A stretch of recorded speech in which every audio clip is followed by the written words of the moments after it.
Big boss എന്ന ഷോയുടെ വിജയം അത് ജനങ്ങളിൽ അല്ലെങ്കിൽ പ്രേക്ഷകരിൽ ഉണ്ടാക്കുന്ന ആ ഒരു ക്യൂരിയോസിറ്റി തന്നെയാണ്. അടുത്തതെന്താവുമെന്ന ആകാംക്ഷ അത് തന്നെയാണ് ബിഗ് ബോസ് ഷോയെ മുന്നോട്ട് നയിക്കുന്നത്. എന്നാൽ ഈ സീസണിൽ പ്രത്യേകിച്ച് ആ ഒരു ക്യൂരിയോസിറ്റി ജനങ്ങൾക്ക് കിട്ടുന്നില്ല.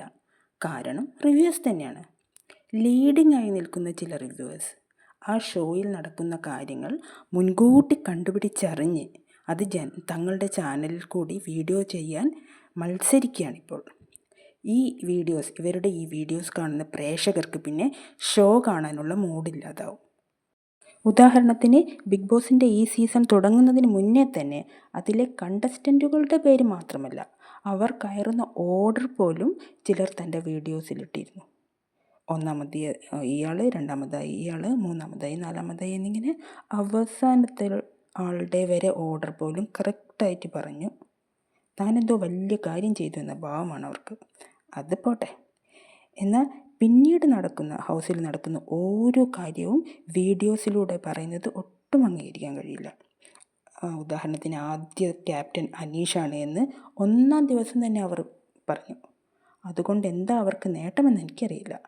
അങ്ങനെ ചെയ്തില്ലെങ്കിലും അവർക്ക് നല്ല വ്യൂസ് കിട്ടും.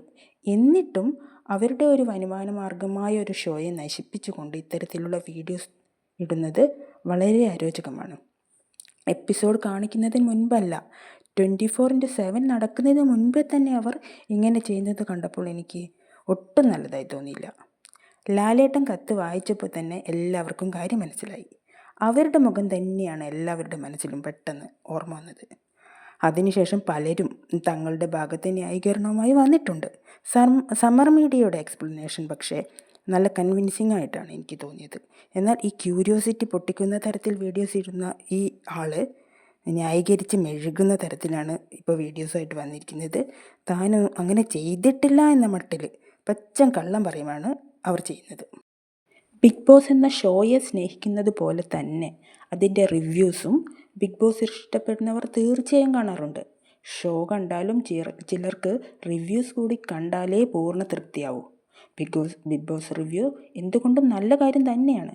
പക്ഷേ ഇങ്ങനെ എപ്പിസോഡ് വരുന്നതിന് മുന്നേ തന്നെ വീഡിയോസ് ഇട്ട് ദയവ് ചെയ്ത് ഈ ഒരു ഷോയുടെ രസച്ചരട് നിങ്ങൾ പൊട്ടിക്കാതിരിക്കൂ പ്ലീസ്.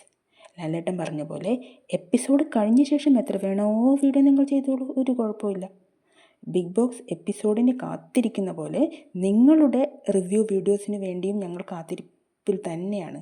ഇനിയും ഇതുപോലുള്ള കാര്യങ്ങൾ നിങ്ങളുടെ ഭാഗത്തു നിന്നും ഉണ്ടാവില്ല, ഇങ്ങനെയൊരു കാര്യം നിങ്ങൾ ഇനി ആവർത്തിക്കില്ല എന്ന് പ്രതീക്ഷിക്കുന്നു. പ്രതിഷ്ഠയേക്കാൾ വലിയ പൂജാരി വേണ്ട എന്ന് ലാലേട്ടൻ പറഞ്ഞതിനോട് ഞാൻ പൂർണ്ണമായി യോജിക്കുന്നു.